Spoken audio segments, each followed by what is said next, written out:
தமிழை நேயர்களுக்கு வணக்கம். நான் பத்ரி சேஷாத்ரி. நம்முடைய ஆலய வழிபடுவோர் சங்கத்தின் தலைவர் திரு டி.ஆர். ரமேஷ் வந்திருக்கிறார். வணக்கம் சார். வணக்கம். ரமேஷ், உங்களுடைய பெயரிலேயே ரமேஷ் என்று ஸ்ரீரங்கத்தில் நின்று ஜெயித்தவர். அவர் ஸ்ரீரங்கத்துக்காரர் இல்லைன்னு நினைக்கிறேன். இல்லை, ஸ்ரீரங்கத்தை சேர்ந்தவராக இருப்பார். இங்கே சென்னையில் இருக்கிறதா கேள்விப்பட்டாங்க. ஆனால் ஸ்ரீரங்க தொகுதியில் நின்று ஜெயித்த ஒருவர். அவர் இன்றைக்கு இந்து சமய அறநிலையத்துறை அமைச்சராக பதவி பிரமாணம் எடுத்துக்கொண்டிருக்கிறார். நம்ம தொடர்ச்சியாக நம்ம ரெண்டு பேரும் பேசுறது எல்லாமே கோயில்களை மையமாக வைத்து, இந்து சமய அறநிலையத்துறையை மையமாக வைத்து இதுதான் நிறைய பேசுறோம். ஆமா, புதிய ஆட்சி, புதிய அமைச்சர், இவர் என்ன செய்யணும் என்ன செய்யக்கூடாது அப்படிங்கிறதுல இருந்து நம்ம முதல்ல அவருக்கு நம்மளுடைய மனமார்ந்த வாழ்த்துக்களை தெரிவித்துக் கொள்வோம். சரி, 31 வயதில் முதல் முறையாக எம்எல்ஏ ஆகி முதல் முறையாக அமைச்சரும் ஆகிவிட்டார். அப்போது ஒரு விஜய் முதல்வர் அவர்கள் பல இளைஞர்களை அமைச்சராக ஆக்கி காட்டியிருக்கிறார். அவர்களெல்லாம் பின்புலத்தில் பெரிய அரசியல் பலமோ பெரிய குடும்ப பலமோ இருப்பதாக தெரியவில்லை. 28 வயது பெண் ஒருவர் கமலின்னு அவங்களும் அமைச்சராக இருக்கு. அவங்க தான் மிக குறைந்த வயது. ஆனால் எல்லாருமே பார்த்தா 30s தான் இருக்கிற மாதிரி தெரியுது. இதில் ஒரு சில பேர் சொல்லலாம் அனுபவம் இல்லை இது இல்லை அப்படின்னு. உதயநிதியை டெப்டி சீஃப் மினிஸ்டராக போட்டாங்க. அவருக்கு என்ன அனுபவம் இருந்தது? சரிதான். அதனால் இவருக்கு முதலில் நம்முடைய வாழ்த்துக்கள். இவர் அமைச்சராகி ஒரு சிறிய பேட்டி கொடுத்தார். அதில் கூட எது நியாயமோ எது இதுவோ அதுபடி செய்வேன் என்று முதல்வருக்கு நன்றி சொல்வதோடு தாம் சட்டப்படி செயல்படும் என்று உறுதியாக சொன்னார். அதனால் நமக்கு ரொம்ப மகிழ்ச்சி இருக்குது. அவருக்கு நம்மளுடைய மனமார்ந்த வாழ்த்துக்கள். சிறப்பாக செயல்பட வேண்டும். இப்போது நீங்கள் அறநிலைத்துறைன்னு பார்க்கும்போது 40-50 வருட செயல்பாடுகளை பார்த்தாலே பல குற்றம் குறைகளை நம்மால் சொல்ல முடியும்.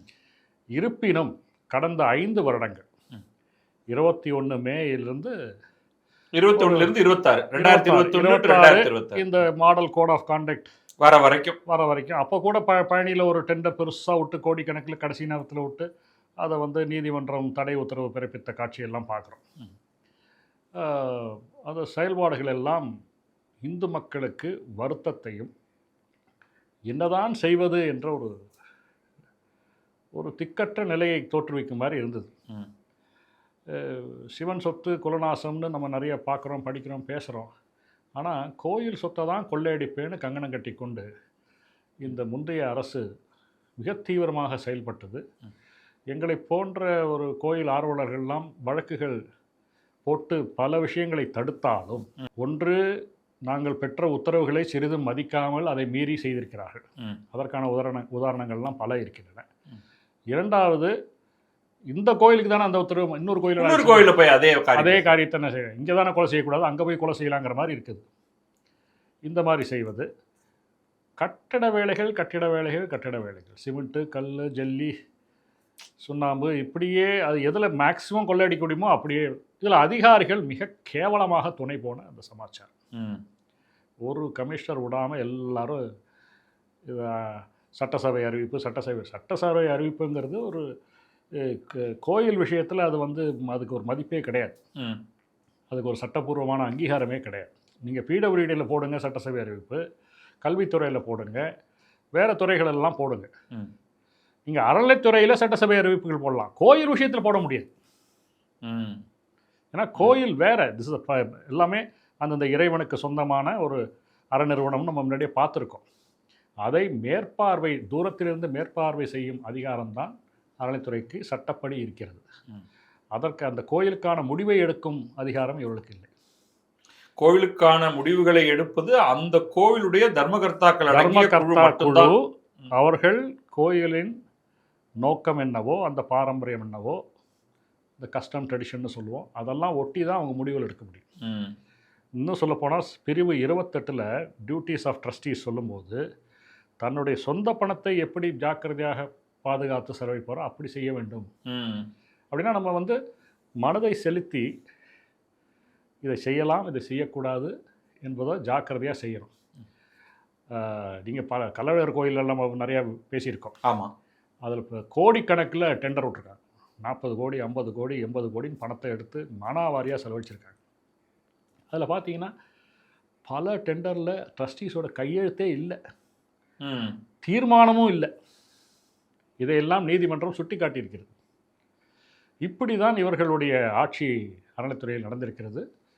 இதில் 4-5 விதமாக நம்ம பார்க்கலாம். சரி. ஒன்று, கோயில்களுடைய சொத்துக்களை அந்த ஆக்கிரமிப்பிலிருந்து மீட்காமல் இருப்பது. ஆனால் நீங்கள் பார்த்தீங்கன்னா சேகர்பாபு இதை மீட்டுட்டேன் அதை மீட்டுட்டேன்னு அறிக்கை விட்டுட்டே இருப்பார். 1000 ஏக்கர் மீட்டுட்டேன், 2000 ஏக்கர் மீட்டுட்டேன்னு திரும்ப திரும்ப வந்துகிட்டே இருக்கும். அதெல்லாம் பொய்யா? அது பொய் இல்லை.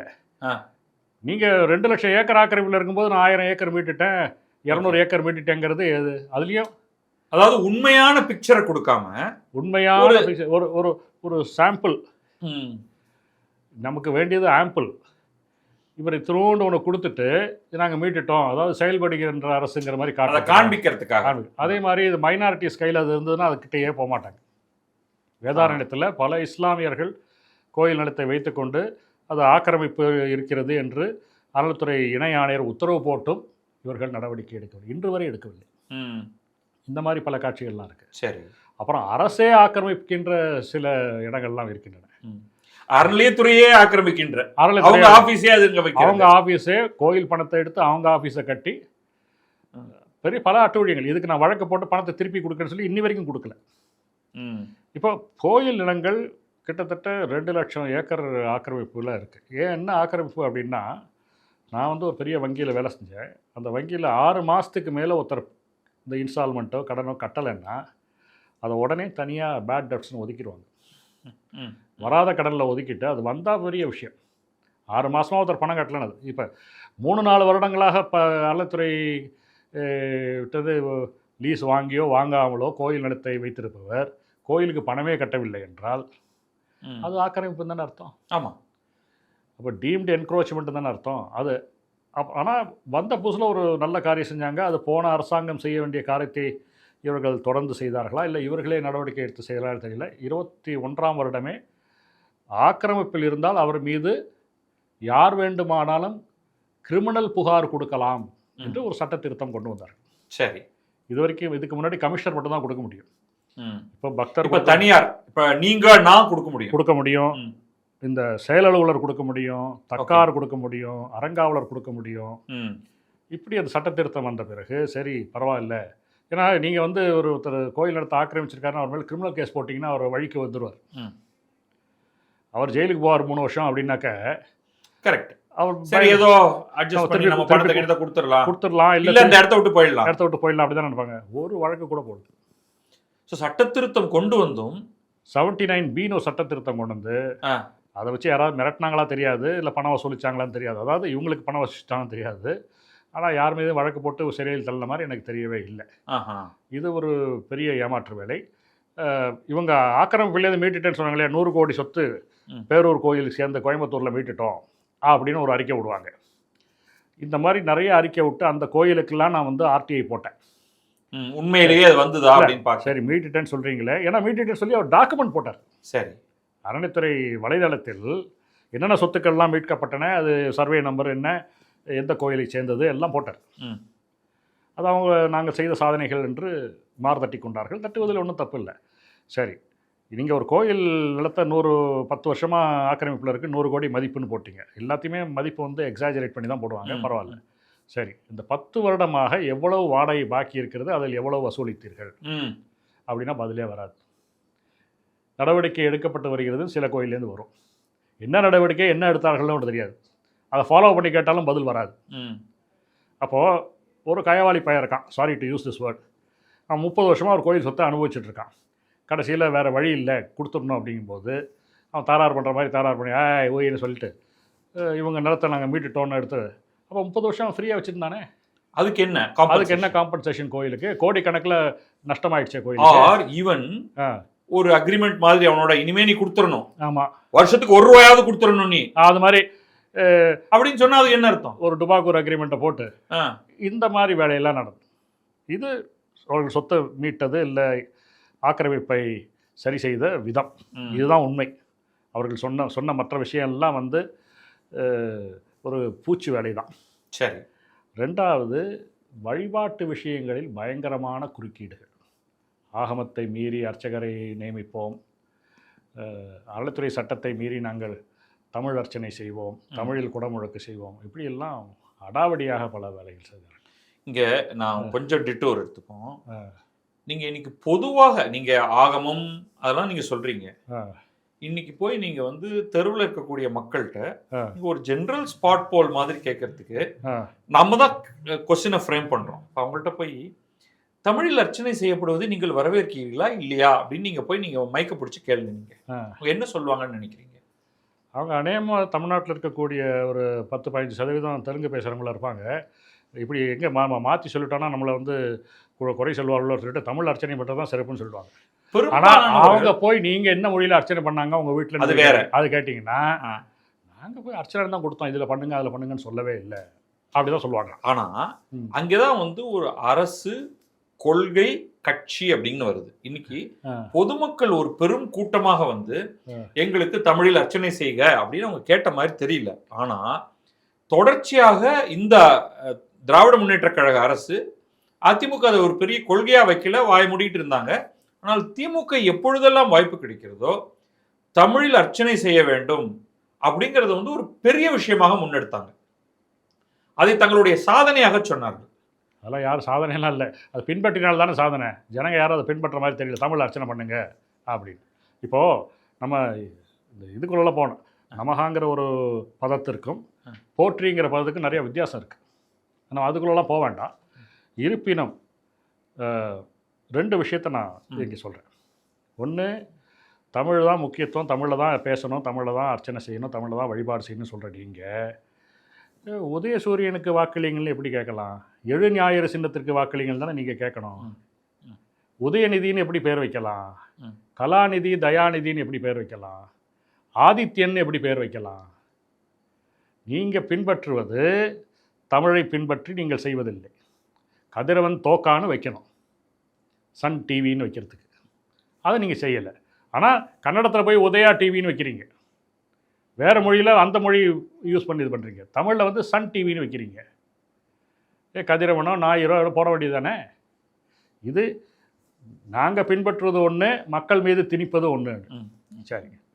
இப்போ வந்து நமக்கு வந்து லத்தீன் சர்ச்சுன்னு இருக்குது. சில சர்ச்சுகளில் வந்து மலையாளமே இருக்குது தமிழ்நாட்டில், சில சர்ச்சில் ஆங்கிலம் மட்டும் இருக்குது, பல சர்ச்சுகளில் தமிழ் இருக்குது. ஒரே சர்ச்சில் ஆங்கிலம் தமிழ் எல்லாமே கலந்து வருது. இது அவங்களுக்கு டிரான்ஸ்லேஷனை அவங்க ஒத்துக்கிறாங்க. நம்ம இந்து சமயத்தில் டிரான்ஸ்லேஷன் பூஜைக்கு ஒத்துக்கிறது இல்லை. சரி, இது வந்து கிறிஸ்துவர்களை பற்றி நம்ம சொல்கிறோம். இஸ்லாமியர்களை எடுத்துக்கொண்டால் அவர்கள் உறுதியாக இருக்கிறார். அவர்கள் நமாஸ் செய்வது என்பது குரானிலிருந்து இறைவனுடைய வசனம். சரி, இறைவனுடைய மாற்றுவதற்கு டிரான்ஸ்லேஷன்களா இடமே கிடையாது. கஷ்டப்பட்டு கற்றுக்கொண்டு அதை செய்வார்கள். அதை செய்வதில் பெருமை உடையவர்கள். அதை நம்ம ரொம்ப பாராட்டணும். அவங்க வந்து கணமேனும் அதிலிருந்து விலகி செல்வதில்லை. அதில் யாரும் வந்து ஏன் நம்ம இப்படி செய்யணும்னு பேசுறது கூட கிடையாது. இப்போது இஸ்லாமியர்களை பார்த்து நீங்கள் தமிழில் வழிபாடு செய்யுங்கள் என்றைக்காவது இவங்க பேசியிருக்காங்களா? உன் வேலை இல்லை போடான்னு சொல்லுவாங்க. இப்போ இந்துக்களை மாத்திரம் பார்த்து ஏன் நீங்கள் சொல்கிறீங்க? உங்களுக்கு சட்டத்தில் எங்கே அதிகாரம் இருக்குது? இன்னும் சொல்ல போனால் இந்து சமய அறநிலைத்துறை பிரிவு 105 இதற்கான அதிகாரம் மறுக்கப்பட்டிருக்கிறது. மறுக்கப்பட்டிருக்கிறதுனா, அதாவது section 105 of the HRNC act என்ன பூஜை விஷயத்திலேயோ கஸ்டம் அண்ட் ட்ரெடிஷன்லேயோ நடைமுறையிலேயோ எந்த மாற்றமும் செய்வதற்கு எந்த அதிகாரிக்கும் அதிகாரம் வழங்கப்படவில்லை என்று இந்த பிரிவு சொல்கிறது. அப்போ தமிழில் அர்ச்சனை செய்யப்படும் நாங்கள் போர்டு போட்டிருக்கிறது வந்து டோட்டலி இல்லீகல். டோட்டலி இல்லை. இன்னி வரைக்கும் தமிழ் அர்ச்சனை செய்யப்படும்னு இப்போ வந்து 21 அப்புறம் வந்து அந்த ஆட்சி சொல்லிச்சு இல்லையா, அதுக்கான உத்தரவை கொடுங்க. என்ன கொடுக்கவே இல்லையா? கொடுத்தா சேலஞ்சு பண்ணிவிடுன்னு தெரியும் அவங்களுக்கு. ஓகே, அப்படி ஒரு உத்தரவே இல்லை, எல்லாம் வாய்மொழி உத்தரவு தான். ஆனால் அதில் ஒரு விஷயம் நடந்தது. தமிழில் அர்ச்சனை செய்யப்படும் ரொம்ப கலர்ஃபுல்லான போர்டு தமிழ்நாடு முழுக்க உள்ள பெரிய கோயில்கள்லாம் வச்சாங்க.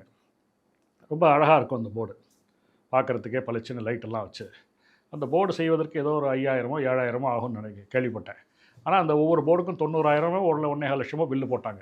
ஒரே கம்பெனி தான் பண்ணிச்சு.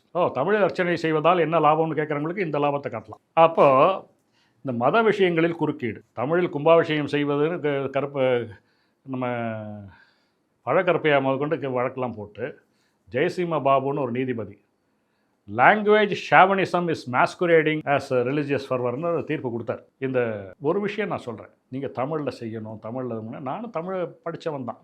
எனக்கு ஒரு 3000-4000 பாட்டு தமிழில் மனப்பாடமாக தெரியும். தமிழ் மீது அதிக பற்று உடையவன். தமிழில் வெண்பாவே ஏற்றுவேன். அது இருந்துட்டு போட்டோம். தமிழில் செய்ய வேண்டும் என்றால் நீங்கள் ஒரு கோயிலாவது கட்டி தமிழ் வழிபாடு செஞ்சுருக்கலாமே, ஏன் இருக்கிற கோயிலில் குறுக்கிடுறீங்க?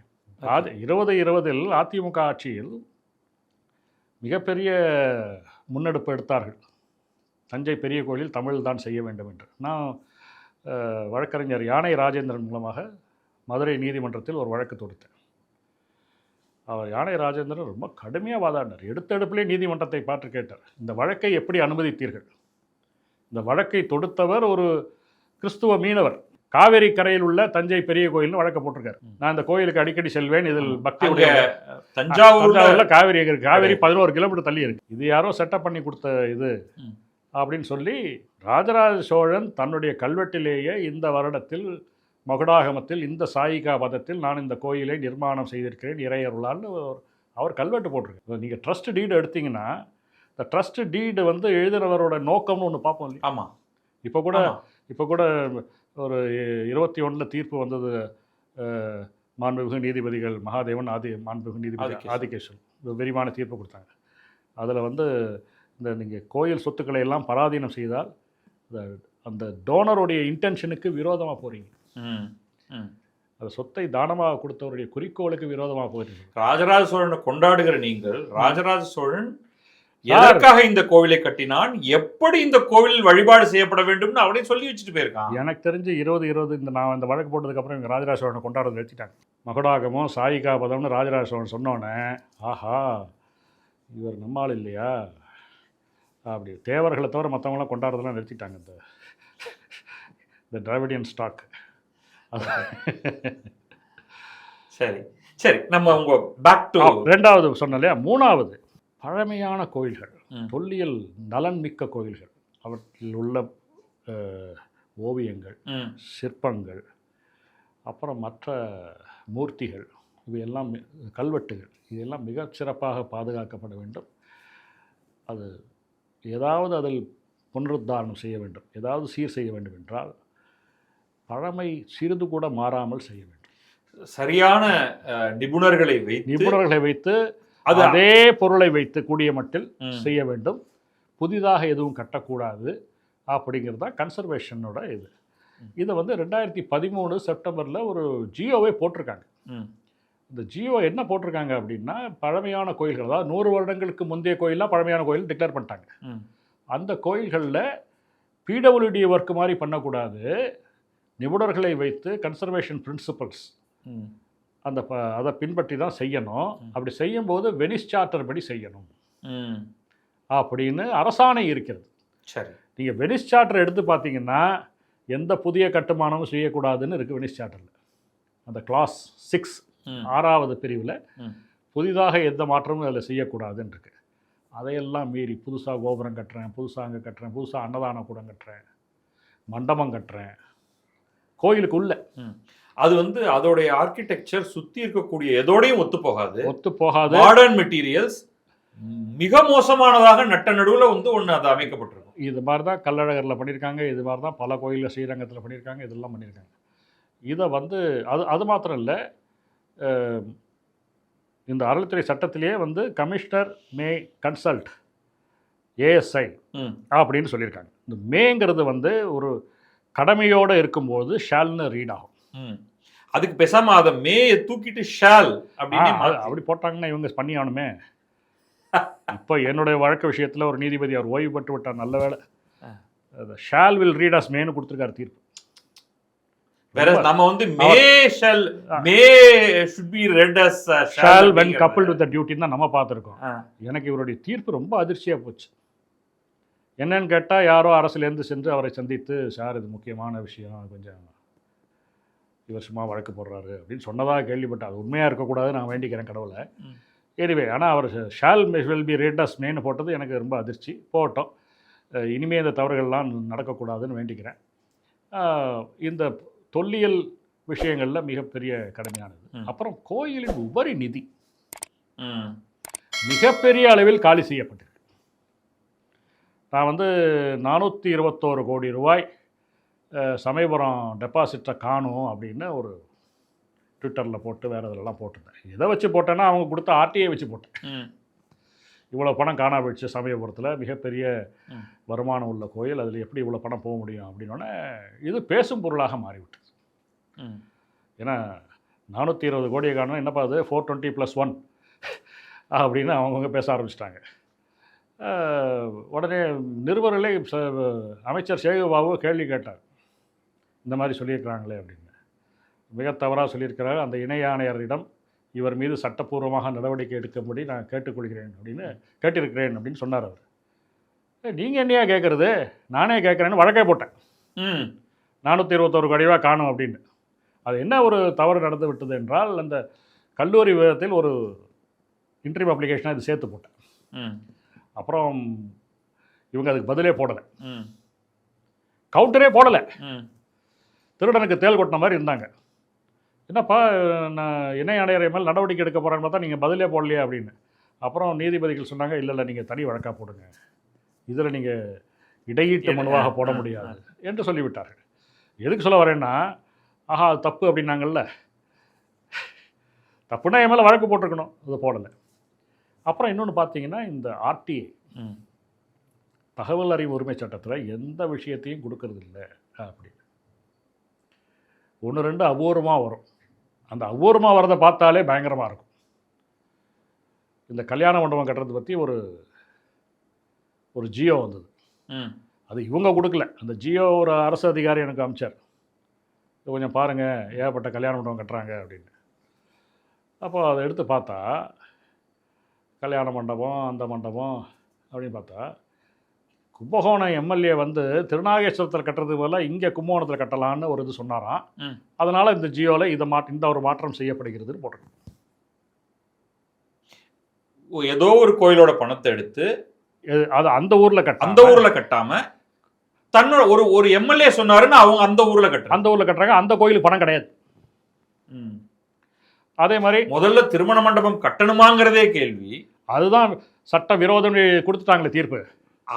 அது அந்த தீர்ப்பு வரத்துக்கு முன்னாடி அப்புறம் தன்னிஷ்டத்துக்கு ஏன் நம்ம முன்னாள் முதல்வர் வந்து மயிலாப்பூர் கோவில் நிதி எடுத்து அவருடைய தொகுதியில காலேஜ் கட்டுறேன் அதெல்லாம் பண்ணி கடைசி அத்தனையும் பண்ணி கடவுள் அவருக்கு செய்ய வேண்டியதை செஞ்சுட்டாரு. அதாவது இந்த கபாலி, இந்த திருநெல்வேலி நெல்லையப்பரை வந்து அந்த ஊருக்காரங்கெல்லாம் மொட்டையம்பாங்க. மொட்டையன்ட்ட வச்சுக்காத, ஒன்றை மொட்டை அடிச்சிடுவான் அப்படிம்பாங்க. அது மாதிரி சில கோயில், சிவபெருமான் ரொம்ப பொறுமை உள்ளவர்னு பேர். ஆனால் சில ஊர் கோயிலில் இந்த மேற்க பார்த்த சிவன்கள்லாம் கொஞ்சம் ஜாக்கிரதையாக இருக்கணும், கபாலிட்டெல்லாம் ஜாக்கிரதையாக இருக்கணும். அதனால் யாருமே எதிர்பார்க்காத குளத்தூர் தோல்வி. இதனால தான் நான் சொல்ல மாட்டேன். ஆனால் என்னை போன்ற பக்தர்கள் இந்த கபாலிக்கு செய்த அநீதி எங்கேயோ காட்டுகிறது. இப்போது இந்த மாதிரி உபரிநிதியை வழிச்சு 80 கோடி ரூபா போய்விட்டது கள்ளழகரில். கண்ணாபின்னான கட்டுமானங்கள், தேவையில்லாத கட்டுமானங்கள். இத்தனைக்கும் ஒரு நல்ல ட்ரஸ்ட் போர்டு இருக்குது. இந்த ட்ரஸ்ட் போர்டையோ உங்களை நான் கேட்க வேண்டிய அவசியம் இல்லையானா, அந்த ஒரு 22 இருந்த இப்போ ஓய்வு பெற்று விட்டார் அந்த செயல் அலுவலர். அங்கே செயல் அலுவலர் இருக்கிறதே சட்ட மோசடி. நான் உங்களாக கேட்க, நீங்கள் ட்ரஸ்டின்னா வந்து தரிசனம் பண்ணிக்கலாம், சால்வா பாட தேங்காய் மூடி வாங்கிட்டு போங்க வாங்க அப்படி பேசினா இருந்தால், அவ்வளோ திமிராக பேசினா இருந்தால். ஸோ இந்த மாதிரி விஷயங்கள்லாம் பார்க்கும்போது இதுக்கெல்லாம் விடிவே வராது. எவ்வளோ வழக்கு போட முடியும், எவ்வளோ. இப்போ நான் வந்து 22 ஒரு வழக்கு போட்டேன். முதல்வரோட தொகுதியில் ஒரு முதியோர் இல்லம் கட்டுறேன். முதியோர் இல்லம்ங்கிறது நம்ம ஹிந்து தர்மத்துப்படி ஒரு கான்செப்டே கிடையாது. அவங்க அப்பா அம்மாவை வச்சு பாதுகாக்கணும். அவங்கள கொண்டு போய் ஒரு இடத்துல போட்டு ரூமில் போட்டு 10 பேரோட படுத்துக்கிடங்கன்னு சொல்லக்கூடாது. அது செய்யக்கூடாது. அதுக்கு எந்த கோவில் பணத்தை எடுத்து இதை வந்து அதில் சில கட்டுமானங்கள் நீங்கள் பார்த்தீங்கன்னா காமன் குட் ஃபண்டுன்னு ஒன்று இருக்குது. ஆமாம், அதுலேருந்து எடுத்துறது. காமன் குட் ஃபண்டு எதுக்கு முக்கியமாக பயன்படுத்தணும்னு நீதிபதிகள் தீர்ப்பளித்திருக்கிறாங்கன்னா, இந்த டிலாபிட்டேட்டட் டெம்பிள்ஸ்னு பாழடைந்த கோயில்கள், அந்த கோயில்கள் மோசமான நிலைமையில் இருக்குது, கிராம கோயில்கள், அதுக்கெல்லாம் உபயோகப்படுத்தணும். அது சட்டத்துலேயும் அப்படி தான் இருக்குது. அதை இவங்க வந்து சென்னையில் வந்து காமன் குட் ஃபண்டு, திருநெல்வேலியில் கோயில் பணம், பழனியில் கோயில் பணம், இப்படி மாற்றி 3 இடத்துல கட்டுறோம் முதியோர் இல்லம் அப்படின்னு சொல்லி 22 நான் வழக்கு போட்டு ஸ்டே ஆயிடுச்சு. 23 அந்த வழக்கு வரும்போது என்னுடைய வழக்கறிஞர் நிரஞ்சன் ராஜகோபால், இப்போ கூட அந்த எலெக்ஷன் கமிஷன்லாம் நிறையா வராரு, அவர் வாதாடும்போது அரசு வழக்கறிஞர் அவர் வந்து சொல்கிறார், அட்வொகேட் ஜெனரல் சண்முக சுந்தரம் அவர்கள், அவர் சிறந்த வழக்கறிஞர், அவர் வந்து சொல்கிறார், இந்த அரசாணையை நாங்கள் திரும்ப பெற்றுக்கொள்கிறோம். அப்போ நிரஞ்சன் ஒரு அப்ஜெக்ஷன் தெரிவிக்கிறார், இந்த அரசாணையை திரும்ப பெற்றுக்கொண்டால் மட்டும் போகாது, மறுபடியும் கட்ட ஆரம்பிச்சிருவாங்க. இது வந்து விதிமுறைகளை பின்பற்றாமல் விதிகளில் சொல்லப்படாத விஷயங்களுக்கு கோயில் பணத்தை எடுக்கக்கூடாது அப்படின்னோடனே அவர் ஒரு அண்டர்டேக்கிங் கொடுக்குறார், உத்தரவாதம் கொடுக்குறார், எழுத்துப்பூர்வமாக இல்லை கோர்ட்டில் நேராக சொல்கிறாங்க, அதை கோர்ட் வந்து பதிவு செய்யுது. அவர் என்ன சொல்கிறார் அப்படின்னா, கட்டறிந்த அரசு வழக்கறிஞர், அறங்காவலர்கள் சம்மதித்தால் மட்டுமே அனுமதிக்கப்பட்ட விஷயங்களுக்கு நாங்கள் கோயில் பணத்தை செலவு செய்வோம் அப்படின்னு.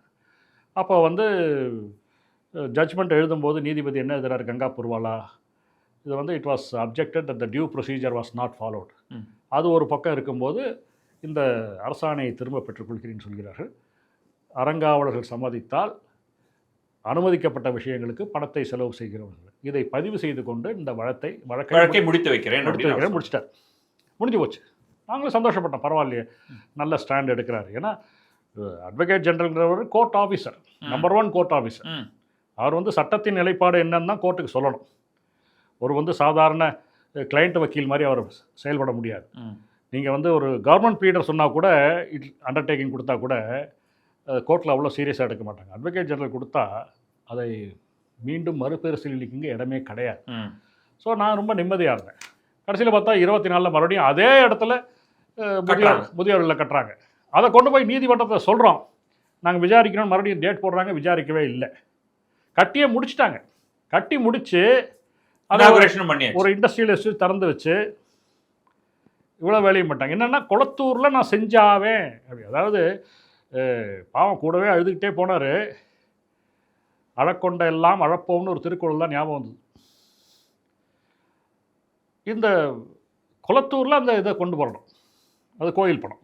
ஏன் நீங்கள் கவர்மெண்ட் முதியோர் இல்லை, நீங்கள் கட்டுங்க, நாம அதாவது குளத்தூரை கொழிக்க வையுங்கள். ஆமாம், யார் பணத்தில்? குளத்தூரில் கொள்ளையடிப்போம்னு ஆயிடுச்சு. அப்போது இந்த மாதிரி கோர்ட்டு உத்தரவை மீறி, கோர்ட்டில் கொடுத்த உத்தரவாதத்தை மீறி, அப்புறம் நீங்கள் பார்த்துருப்பீங்க பல வணிக வளாகங்கள் கட்டுவது. வணிக வளாகம் கட்டக்கூடாது நீதிமன்றம் கராராக திட்டவட்டமாக உத்தரவிட்ட பிறகு அந்த வணிக வளாகம் கட்ட ஆரம்பித்த இடத்துல பல்நோக்கு மண்டபம், மண்டபம்னா நீங்கள் கோயிலில் இருக்கும், இல்லை கோயிலை அடுத்து இருக்கும், மலையாளத்தில் சொல்கிற மாதிரி தொட்டடுத்து இருக்கும். இவங்க ஏதோ ஒரு இடத்துல தெருவில் கட்டிட்டு, கமர்ஷியல் காம்ப்ளெக்ஸ் கட்டிட்டு பல்நோக்கு மண்டபம், நாங்கள் இது கட்டலை, வணிக வளாகம் கட்டலை. அப்புறம் பூக்கடை கட்டுறோன்னு திருவண்ணாமலையில் 40 கடை. 40 பூக்கடையா? 40 பூக்கடை எங்கே? கோயிலேருந்து 2.5 கிலோமீட்டர் தள்ளி. இந்த மாதிரி அக்கிரமம். அப்புறம் திருவண்ணாமலை கிரிவலம் போத பாதையில் ஆர்ச், ஒவ்வொரு ஆர்ச்சும் எத்தனையோ லட்சம், 80 லட்சமோ என்னமோ. இப்போ இந்த ஆர்ச் இல்லைன்னா ஜனங்க யாரும் கிரிவலம் போக மாட்டாங்க. இல்லை இந்த ஆர்ச்சினால அவங்களுக்கு செய்து தர வேண்டிய வசதிகள் அதுக்கெல்லாம் எங்களுக்கு அதெல்லாம் இல்லை. ஆர்ச்சில் ஏதாவது மக்களுக்கு நிழல் கிடைக்குமா, இல்லை மழைக்காத ஒதுங்க முடியுமா? ஒதுங்க கிடையாது. அலங்கார வளைவு, அதான் பேர், அலங்கார வளைவு, அலங்கார டெண்டர், இது மாதிரி அலங்கோல டெண்டர் அப்படின்னு. ஆமாம், அலங்கோல டெண்டர். 5000 கோடி ரூபா போயிடுச்சு. யானைக்கு நினைவு மண்டபம் திருவண்ணாமலை மன்னார்குடியில், யானைக்கு நீச்சல் குளம். சரி, நீச்சல் குளம் வெளியில் கட்டுங்க, கோயிலுக்குள்ளே எப்படி கட்டுவீங்க? இல்லை, முதல்ல அதுக்கு கோவில் ஃபண்ட் எடுத்து, சரி ஒரு யானை இருக்குன்னா அது பராமரிக்கப்படும். ஆமாம், வெயில் காலத்தில் யானைகளும் கஷ்டப்படும். நிச்சயமா. அதுக்கு தேவையானதுன்னா அதுக்கு மேலே தண்ணி கொட்டிக்கிட்டே இருந்தால் போதும், ஒரு ஷவர் வச்சா போதும். யானை தீ பிடிச்சதில் யானை எரிஞ்சே போயிடுச்சு. அப்போ நீங்கள் என்ன யானைக்கு என்ன பாதுகாப்பு, என்ன இது ஏற்பாடு பண்ணியிருக்கீங்க? எவ்வளோ பெரிய பாவம். அவ்வளோ பெரிய யானை தீயில் கருகி எழுந்ததுன்னா வைத்தறிச்சல். இப்போது கல்லூரியை எடுத்துக்கொண்டால் 4 கல்லூரிக்கு கட்ட ஆரம்பித்து விட்டார்கள். 6 கல்லூரிக்கு நான் தடை உத்தரவு வாங்கினேன். இந்த 6 கல்லூரிக்கு மறுபடியும் ஒரு ஜியோ போட்டாங்க. இந்த ஜியோவில் என்ன சொல்கிறாங்கன்னா, விரைவாக நடவடிக்கை எடுக்க வேண்டும் இந்த கல்லூரியெல்லாம் கட்டுவதற்கு. இதற்கான இடங்களை தேர்வு செய்ய வேண்டும். தேர்வு செய்து அந்த கோயில்களை தேர்வு செய்து, அப்போ கோயில் கட்டுது, கோயிலோட அறங்காவலில் தீர்மானம் போட்டு கட்டுறாருங்கிறது எவ்வளோ பெரிய பொய்ன்னு வெளில வந்துருச்சு இல்லை உன்னோட ஜியோலியே. இல்லை, எனக்கு புரியல. இது பிளேட்டண்டா ஒரு அட்டர்னி ஜெனரல் ஒரு அண்டர்டேக்கிங்கை கோர்ட்டில் கொடுத்து கோர்ட் பதிவு செய்து அதை வந்து ஏதாவது என்ன உங்களுக்கு பிடிச்ச கெட்ட வார்த்தையை போட்டுங்க போடா டேஷ் அப்படின்னு சொல்லி தூக்கி எறிஞ்சிட்டு தன் இஷ்டத்துக்கு நடந்துப்பேன்னு ஒரு அரசு 5 ஆண்டுகள் நடத்தியிருக்கு. சார் இவங்க ரொம்ப சீரியஸாக இருக்கிற ஜட்ஜிட்ட காலில் விழுந்துருவாங்க. இதுதான் நான் கேள்விப்பட்டது. இது உண்மையாக இருக்கக்கூடாதுன்னு வேண்டிக்கிறேன். அப்புறம் எப்படி அவருக்கு காலம் முடிஞ்சிடும், அவர் ரிட்டையர் ஆயிடுவாரு, வேற கோர்ட்டுக்கு போயிடுவாரு. இன்னைக்கும் ரொம்ப வருந்தத்தக்க விஷயம், இந்த கண்டெம்ட் பெட்டிஷனை வந்து நீதிமன்றங்கள் ரொம்ப தீவிரமாக கையில் எடுக்கணும். அப்போ தான் சரியா வரும். இப்போ ஆந்திராலேருந்து ட்ரான்ஸ்ஃபர் ஆகி ஒரு ஜட்ஜி வந்தார். அவர் கண்டெம்ட் ஐஏஎஸ் ஜெயிலுக்கு அனுப்பிச்சிட்டார். அது மாதிரி இருக்கணும். ஏன்னா நீதிமன்றம் என்ன சொன்னாலும் நாங்கள் மதிக்க மாட்டோம் என்று இருந்தார்கள் என்றால் அப்புறம் நீங்கள் ஐஏஎஸ் படித்ததுக்கு என்ன அர்த்தம்? திருப்பி கட்டியிருக்காங்க. அதை நான் தடை உத்தரவு வாங்கும்போது without the final approval of this court எதுவும் செய்யக்கூடாதுன்னு சொல்லியிருக்காங்க. 33 கோடி ரூபா கபாலி பணத்தை எடுத்து காலேஜ் கட்டியிருக்காங்க. இந்த நீதிமன்ற தாமதத்தால் மிகவும் பாதிக்கப்பட்டவர்களில் ஒருவன் நான். என்னை விட மிக பாதிக்கப்பட்டது, நான் எந்த கோயிலுக்காக வழக்கு போடுகிறேனோ அந்த கோயில் மிகவும் பாதிக்கப்பட்டது. அந்த கோவிலின் பக்தர்கள், ஒட்டுமொத்த இந்து சமுதாயம், அந்த கோயிலின் நிதி நிலைமை. அப்புறம் பார்த்தீங்கன்னா நீங்க தொடர்ச்சியாக x.com ட்விட்டரில் போட்டுட்டு இருக்கிறது கோவில் பணத்தை கொண்டு போய் பவர் ஃபினான்ஸ் கார்பரேஷனில் போடுறது. அது வந்து நேற்று வழக்கில் வந்து ஆரம்ப கட்டத்தில் விசாரணையில் உடனடியாக பதிலளிக்கணும், மத்திய அரசு பதிலளிக்க வேண்டும், ரிசர்வ் பேங்க் ஆஃப் இந்தியா பதிலளிக்க வேண்டும் என்றெல்லாம் நீதிபதிகள் சொல்லியிருக்கிறார்கள். அவர்கள் நிறைய அவகாசம் கேட்டாங்க. இதெல்லாம் இல்லை, இவர் நோட்டீஸ். இதுலயே ரிசர்வ் பேங்க்லாம் கூப்பிட்டு வராங்க. இது பிளேட்டண்டா ஒரு ஸ்டேட் கவர்மெண்ட் தப்பு பண்ணுது, இனி நீ செய்யக்கூடாது.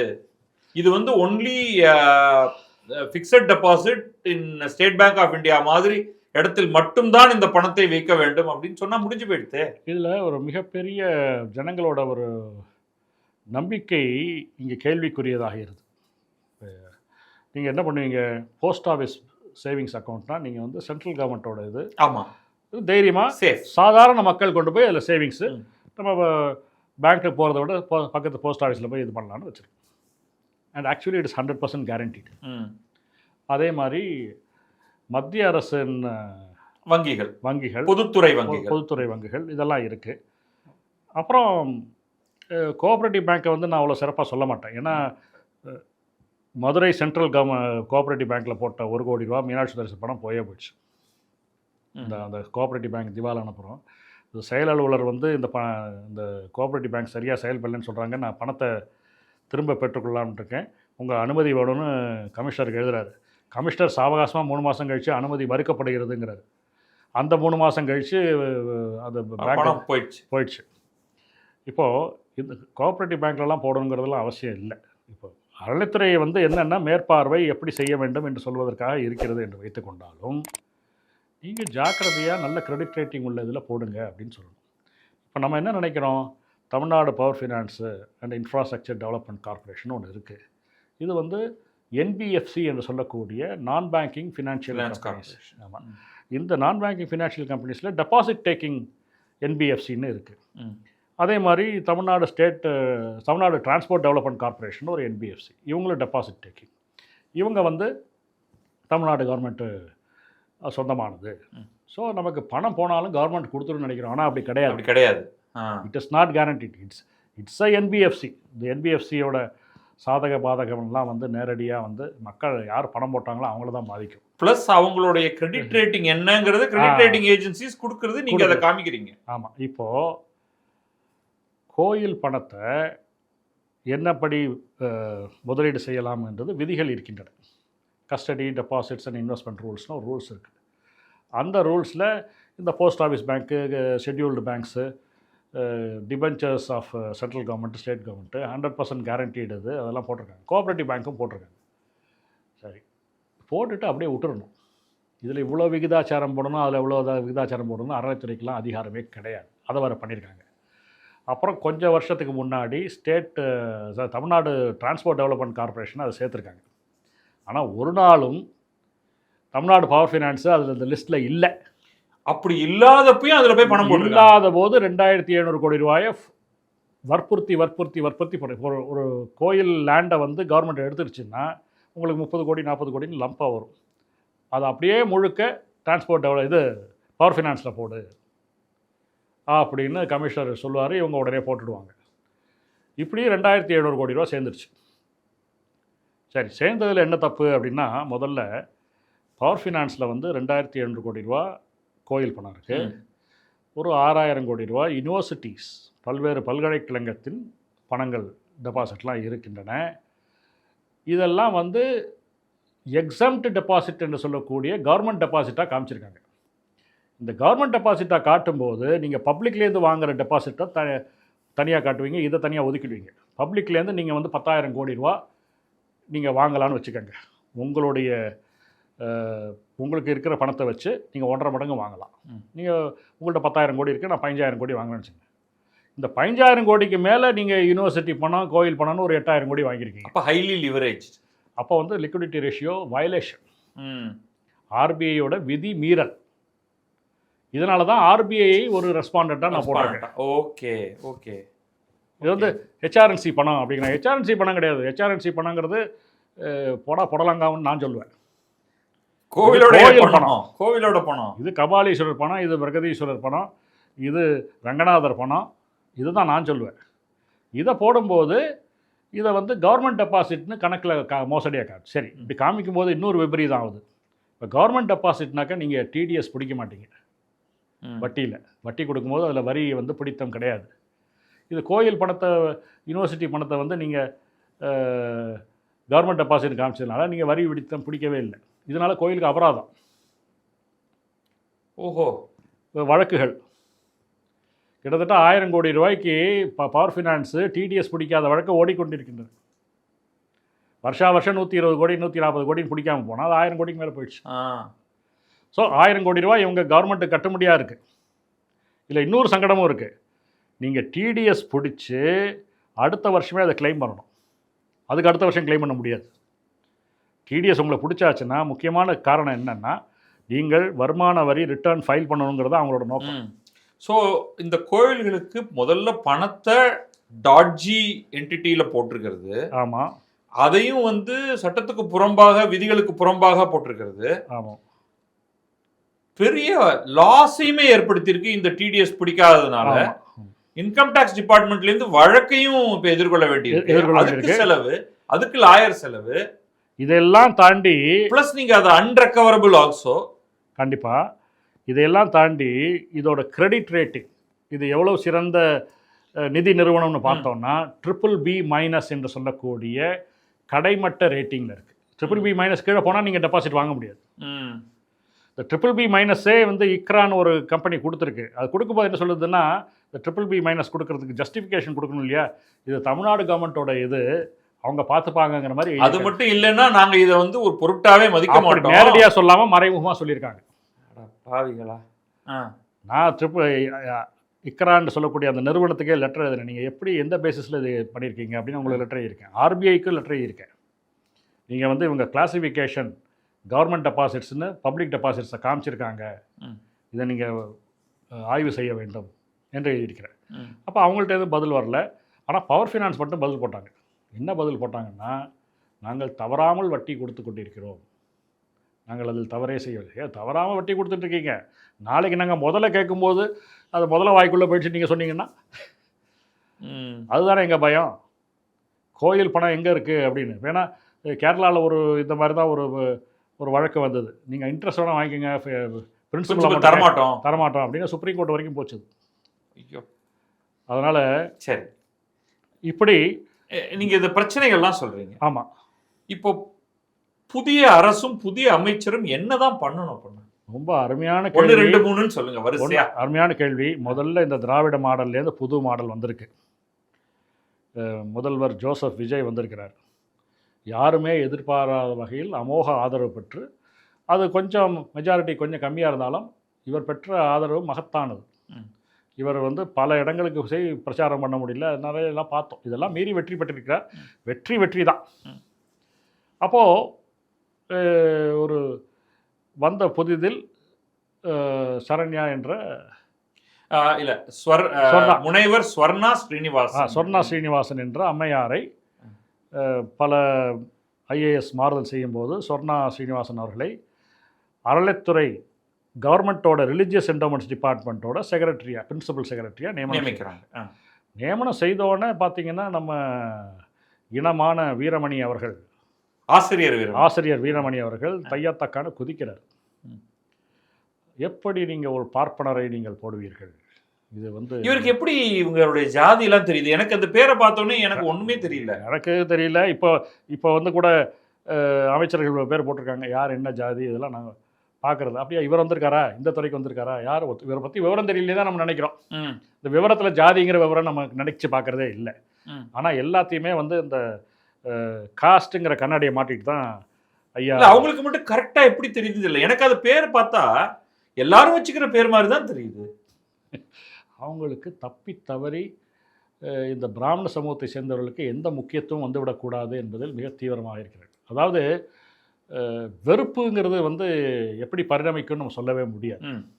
தொடர்ந்து வந்து கொண்டிருக்கின்ற வெறுப்பு சரியில்லை. இப்போ அதுக்கு விட பெரிசா ஒரு கடப்பாறையில் இறக்கியிருக்காரு முதல்வர். என்ன இப்போ அதை தாண்டி அமைச்சரையே 90 வயசுக்காரர் தையா தக்கான்னு குதிக்கிறாரே, ரொம்ப அழகா இருக்கே, நன்றாக இருக்கிறது, மறுபடியும் பார்ப்போம் என்று சொல்லி அறளைத்துறை அமைச்சரையே ஒரு பிராமண சமூகத்திலேருந்து உத்தரவு போட்டார். இப்போ வீரமணி எவ்வளோ நேரம் குதிக்க போகிறாங்கிறது தான் பார்க்கணும். ஒரு அரசு செயலரை வந்து பிராமண சமூகத்தை சேர்ந்த ஒரு பெண்மணியை போட்டார் என்பதற்காக குதித்தவர் இப்போது நாள் முழுக்கும் குதிப்பாரான்னு பார்க்கணும்.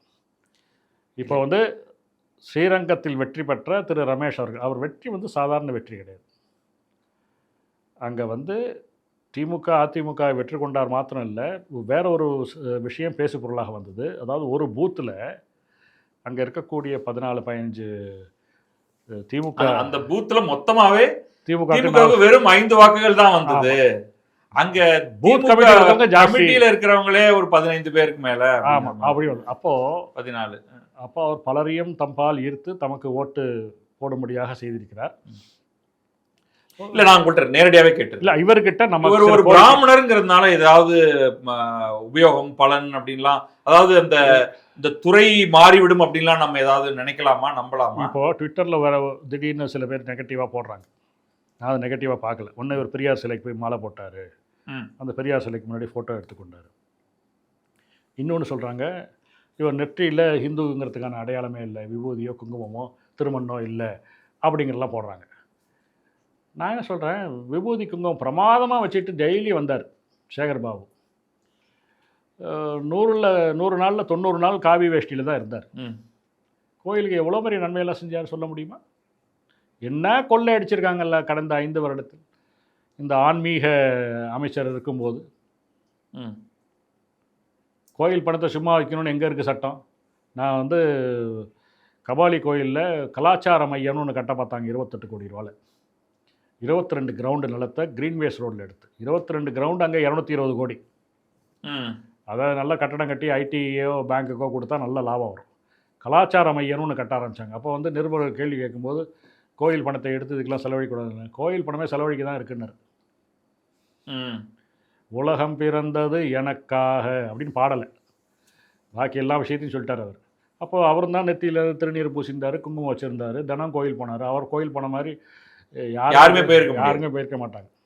எந்த ஒரு ஆச்சாரியன் கூட போயிருக்க மாட்டார். அவங்களுக்கு நிறைய மடத்தில் வேலை இருக்கும், பூஜை இருக்கும். இவ்வளோ கோயில் இப்போ போயிருக்க மாட்டார். எல்லா கோயிலும் போயிருக்கா, எல்லா கோயிலை பற்றியும் விவரம் தெரியும். என்ன விவரம் தெரியும்? அந்த கோயிலில் எவ்வளோ டெபாசிட் இருக்குது, என்ன இருக்குது, அது தெரியும். சரி, என்ன கட்டலாம். இதோ இந்த கோயிலில் வந்து ஒரு இது பூதலூர் பக்கத்தில் ஒரு அம்மன் கோயில், அந்த கோயில் நிலம் இருக்குது. நிலத்தில் கல்யாண மண்டபம் கட்டிடுவோம். சரி, கல்யாண மண்டபத்துக்கு பணம் சமயபுரத்துலேயே வாங்கிக்கலாம். இங்கே ஒரு கோயிலில் நிலம் இருக்குது, அதுக்கு எங்கே வாங்கலாம் பணம்? அதுக்கு பழனியில் பணம் இருக்குது, வாங்கிக்கோ.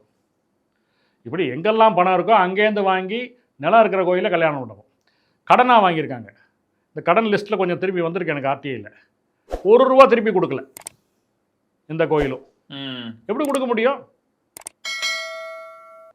ஸோ இந்த மாதிரிலாம் விபூதி அணிந்து கொண்டு குங்குமம் அணிந்து கொண்டு செய்த அமைச்சரை விட இவர் அணிந்து கொண்டாலும் சரி அந்த நேரத்தில் அணியவில்லை என்றாலும் சரி இவரிடம் நல்ல விஷயங்களை நாம் எதிர்பார்க்கிறோம். அவரிடம் சில கோரிக்கைகளை வைக்கிறோம். சொல்லுங்க. முதல் கோரிக்கை, இந்த அறநிலைத்துறை விஷயமாக, கோயில் செயல்பாடுகள் விஷயமாக பல நீதிமன்ற தீர்ப்புகள் இருக்கின்றன. 1954 ஷிரூர் மடம் தொடங்கி இன்றளவும் இந்த மாண்புமிகு நீதிபதிகள் எஸ்.எம். சுப்பிரமணியம், மாண்புமிகு நீதிபதி அருள்முருகன் அவர்கள் இந்த கல்யாண மண்டபம் மற்ற விஷயங்களில் கொடுத்த சட்டசபை அறிவிப்புகள் விஷயத்தை கொடுத்த அந்த தீர்ப்பும் சரி, மாண்புமிகு நீதிபதி அனிதா சுமந்த் தலைமையிலான அமர்வு அவர்கள் கொடுத்த கள்ளழகர் கோயில் தீர்ப்பும் சரி, இதில் வந்து எதை செய்யலாம் எதை செய்யக்கூடாது என்பதை மிக தெளிவாக சொல்லியிருக்கிறார்கள். சரி. அந்த தீர்ப்பை மதித்து அதில் சொல்லப்பட்டது போல கோர்ட்டில் வந்து நான் முதியோர் இல்லம் கட்ட மாட்டேன்னு சொல்லிட்டு அந்த நீதிபதி ஓய்வு பெற்ற பிறகு கட்டுறது, அப்புறம் நீதிமன்ற தீர்ப்பு மிகச்சிறப்பான தீர்ப்பு வந்த பிறகு அதை மீறி மறுபடியும் செயல்படுவது, நீதிமன்ற அவமதிப்பு செய்வது. இப்போ என்னுடைய வழக்கிலே 2 வழக்கில் நீங்கள் பார்த்தீங்கன்னா தணிக்கை அறிக்கைகளை பதிவிறக்கம் செய்யும் வகையில் நீங்கள் பிடிஎஃப் ஃபார்மில் போடணும் வெப்சைட்டில். 2 தடவை நீதிமன்றம் சொல்லியும் நீங்கள் யார் சொல்கிறது நாங்கள் யார் கேட்குறதுன்னு அப்ஸ்ட்ராக்டை மட்டும் போடுறாங்க. ஆடிட் ரிப்போர்ட்டை போடாமல், தணிக்கை அறிக்கையை போடாமல் கணக்கு சுருக்கம்னு ஒன்று போடுறாங்க. அதை பார்த்தா ஒருத்தருக்கும் ஒன்றும் புரியாது. அதை ஏன் போட மாட்டேங்கிறாங்க? இப்போ பார்சாதி கோயிலில் ஒரு தணிக்கை அறிக்கை இருக்குது. அதில் எடுத்தோடனே முதல்ல என்ன இருக்குன்னா, இந்த கையடக்க கருவியை வைத்து ஒரு பெண்மணி 3 வருஷத்தில் 10 லட்ச ரூபா கொள்ளையடிச்சது தெரியுது. இந்த அன்னதானத்துக்கு கோயிலுக்கு வரவங்கள, சார் அன்னதானம் திட்டம் இருக்குது, ஏதாவது டொனேஷன் கொடுங்கன்னா, அப்படியே நல்ல காரியம் அப்படின்னு மக்கள் கொடுத்துட்றாங்க. அது அந்த அம்மா பணத்தை போட்டு ஆடிட்டில் 10, அதாவது 3 வருஷத்தில் குறைந்தது 10 லட்சம் கொள்ளையடிச்சிட்டாங்கன்னு தெரிஞ்சு போச்சு. இப்போ தெரிஞ்சு போனால் நீங்கள் என்ன பண்ணுவீங்க? அதை போய் ரெக்கவர் பண்ணணும். ரெக்கவர் பண்ணுறது மாத்திரம் இல்லை, எஃப்ஐஆர் போடணும். இது வந்து 406ன்னு பழைய ஐபிசியில் ஒரு எம்ப்ளாயி ஃப்ராடு பண்ணால் 3 வருஷம் சிறை தண்டனை.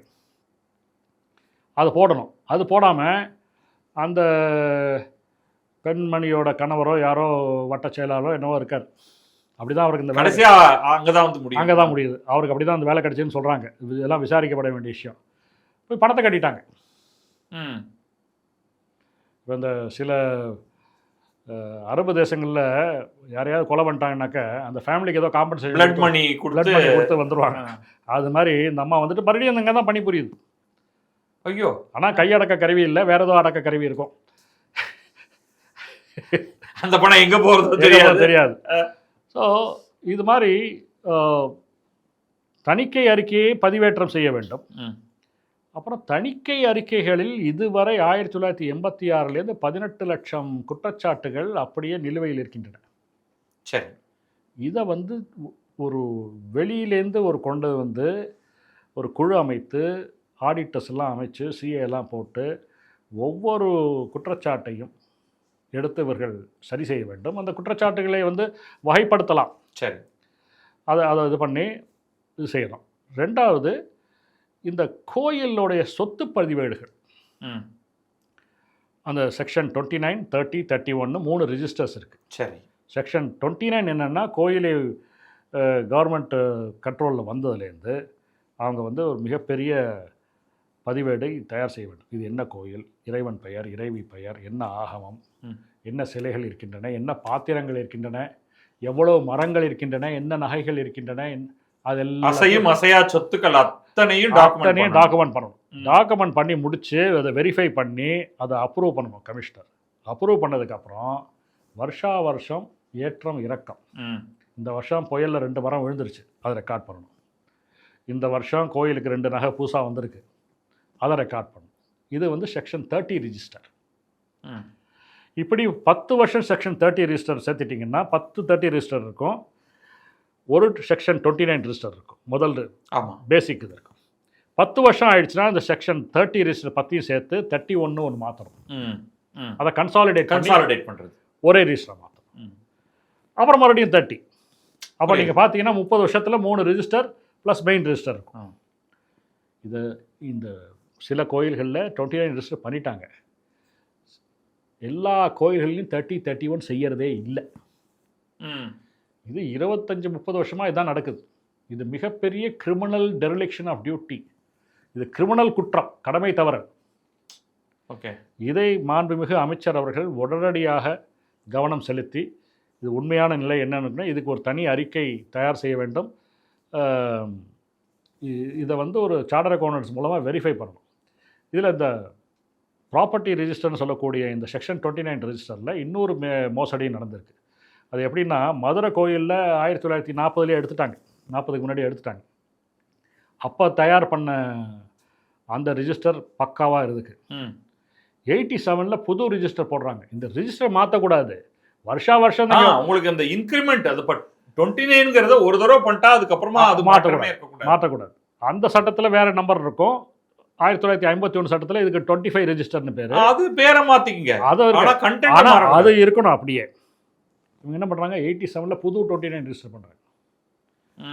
அதில் என்ன கயவாளித்தனம் பண்ணியிருக்காங்கன்னு பார்த்தீங்கன்னா, இல்லை அப்போ இல்லாதது காணாமல் போனது எல்லாம் அதுக்குள்ளே இருக்கு. அது என்ன வந்ததுன்னு தெரியாது. 87ல் ரெஜிஸ்டர் பண்ணி ட்ரஸ்டீஸ் தான் இந்த ரெஜிஸ்டர் பண்ணணும்.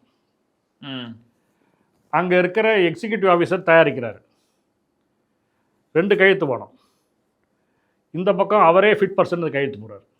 இங்கே ஒரு கையெழுத்து, அப்படி இந்த சேர்லேருந்து போய் அந்த சேரில் உட்காந்து இன்னொரு கையெழுத்து. மதுரை ரெஜிஸ்டர் இந்த லட்சணத்தில் இருக்குது. ஸோ மாண்புமிகு அமைச்சர் அவர்கள் இதை வந்து மிக கூர்மையாக ஆய்வு செய்து தேவைப்பட்டால் ஃபொரன்சிக் ஆடிட் அதை கொண்டு வரணும். அப்புறம் இந்த கணக்கு வழக்குகளில் இன்றைக்கும் நீங்கள் வந்து double entry book keeping system கிடையாது.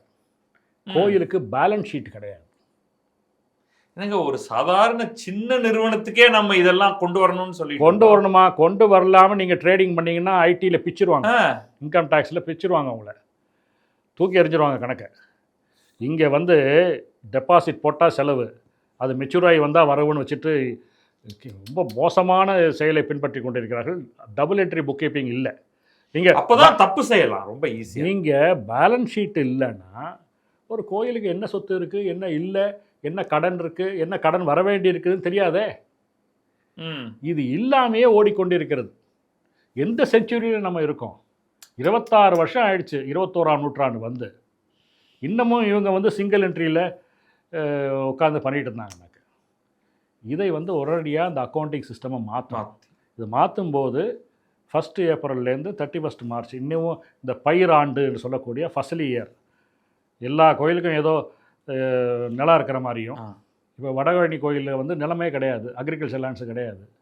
அதுக்கு எதுக்கு இந்த பயிராண்டு கணக்கு? இன்னைக்கு மாடர்ன் அக்கவுண்டிங் வந்து நம்முடைய நிதியாண்டு என்பது ஏப்ரலிலிருந்து அதை தான் இன்கம் டேக்ஸ்லேயும் வற்புறுத்துறாங்க, இப்படி தான் வச்சுக்கணும்னு சொல்கிறாங்க. இது பண்ணுறதில்ல. அப்புறம் நீங்கள் இன்னொரு விஷயம் பார்த்தீங்கன்னாக்க, சரியான ப்ராப்பர்ட்டி டீட்டெயில்ஸ் நீங்கள் எங்கேயுமே போய் பார்க்க முடியாது. நான் போட்ட ஒரு ஆர்டிஐ வழக்கில் மாண்புமிகு நீதிபதி லட்சுமி நாராயணன் அவர் கேட்குறாங்க, நான் வந்து அண்ணா நகர் பக்கத்தில் ஒரு ப்ராப்பர்ட்டி வாங்கணும்னு பார்க்குறேன். அவர் தனியாக ஒரு உதாரணமாக சொல்கிறார். அப்போது யாரோ சொல்கிறாங்க, இல்லை சார் அது கோயில் நிலம் மாதிரி தெரியுது அப்படின்னு சொல்கிறாங்க. நான் அதை எங்கே போய் வெரிஃபை பண்ண முடியும்? இந்த ஏரியா, இந்த சர்வே நம்பர், இது கோயில் நிலமா இல்லையா அப்படின்னாக்க இன்றைக்கு ஒரு சரியான அமைப்பே இல்லை. இவங்க வந்து என்ன பண்ணுறாங்க, ஒரு லிஸ்ட்டு கவர்மெண்ட் ரெக்கார்டு எடுத்து இப்படி போட்டு இதில் பார்த்துக்கோங்க அப்படிங்கிறாங்க. அப்படி இல்லை. எனக்கு வடபழனி கோயில்னாக்க அதுக்கு என்ன நிலங்கள் இருக்கின்றன, எங்கே இருக்குது, போத்வே லுக்கப், போத்வே. நீங்கள் வந்து கோவிலுக்கு எங்கெங்கெல்லாம் நிலம் இருக்குங்கிறத பார்க்கணும். ஆமாம், ஒரு நிலத்தை போட்டா அது வந்து இது எந்த கோயிலுக்கும் சொந்தமானதல்ல, அல்லது வடபழனி கோயிலுக்கு சொந்தமானது, அல்லது ஸ்ரீரங்கம் ரங்கநாதர் கோயிலுக்கு சொந்தமானது அப்படிங்கிறத காமிச்சிடணும். அது வந்து நீங்க அந்த எல்லை எந்த லாட்டிடியூட் லாங்கிடியூட் போட்டாலும் அது வந்து கரெக்டா அந்த படத்தை கொண்டு வந்து காமிச்சிடும். இன்றைக்கு அந்த நிலைமை இல்லை.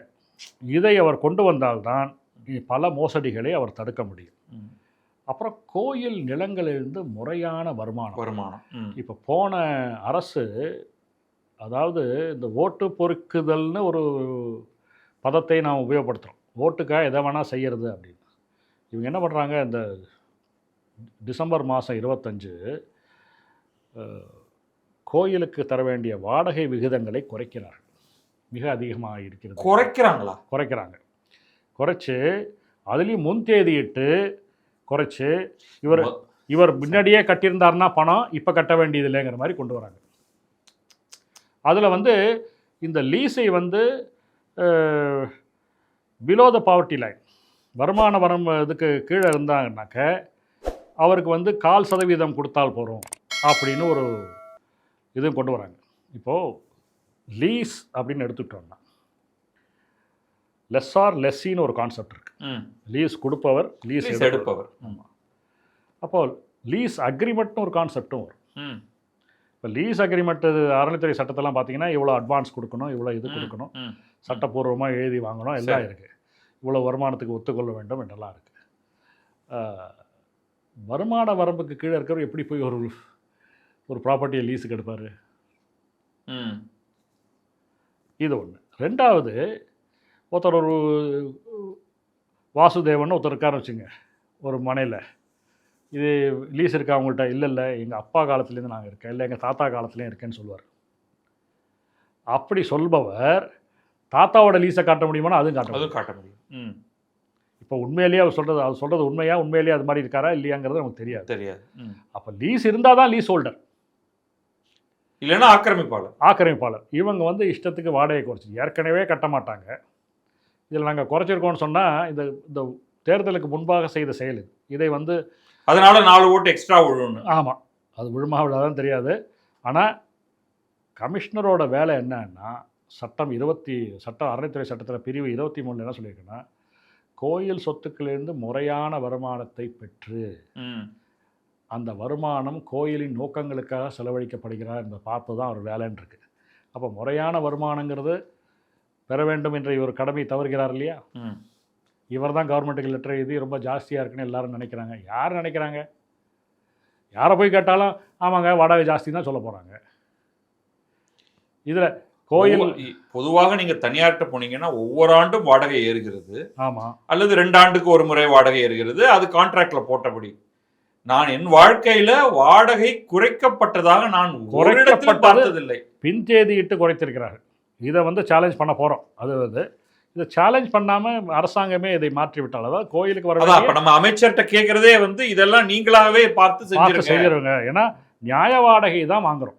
நம்ம மார்க்கெட் இது ரெண்ட் கூட நம்ம பார்க்கறது இல்லை. நியாய வாடகைன்னு ஒன்று வாங்குறோம். அதை ஒழுங்கா வாங்கி கோவிலின் காரியங்களுக்காக செலவு பண்ணுங்க அப்படிங்கிறது தான். கோவிலின் நோக்கங்களுக்காக செலவு செய்யணும், அப்படிதான் செய்ய முடியுங்கிறது சட்டம். அப்போ அதே மாதிரி இன்னொரு சட்ட திருத்தம் பண்ணியிருக்காங்க. அப்படின்னா கோயில் நிலத்தை பரிமாற்றம் செய்து கொள்வது, எக்ஸ்சேஞ்ச் ஆஃப் லேண்ட். இது என்ன அப்படின்னு பார்த்தீங்கன்னா, பல தனியார்களை திருப்தி செய்வதற்காக செய்கிறார்கள். பல கல்லூரிகள் கோயில் நிலத்தை வளைத்து போட்டு கட்டி 20-30 வருடங்கள் ஆகிவிட்டன. இப்போ அவங்க அதை கொடுக்க முடியாது, ஏன்னா கட்டடமெல்லாம் இருக்கு, கண்டினியூஸ் இது. அதனால ஆனா பிரச்சனைங்கிறதுனால நான் அங்கே வாங்கி கொடுத்துட்றேன், இதை எங்கிட்ட கொடுத்துரு நீ அப்படின்னு ஒரு இதை கொண்டு வந்து இதை கமிஷனரு மற்ற அதிகாரிகளை கையில் போட்டுக்கொண்டு சட்ட திருத்தம் கொண்டு வந்திருக்கிறார்கள். இது வந்து நீதிபதி மகாதேவன் ஆதிகேசவர் சொன்ன தீர்ப்புக்கு எதிரான தீர்ப்பு. Exchange of land is possible only if the temple wants it. அப்புறம் இன்னொரு இது என்னன்னாக்க, எப்போவுமே இந்த ஏலியனேஷன் ஆஃப் டெம்பிள் ப்ராப்பர்ட்டி, அதாவது பராதீனம் செய்வது, கோயில் சொத்தை பராதீனம் செய்வது என்பது கோயிலுக்கு அவசியமாகவும் நன்மை தருவதாகவும் இருக்க வேண்டும்.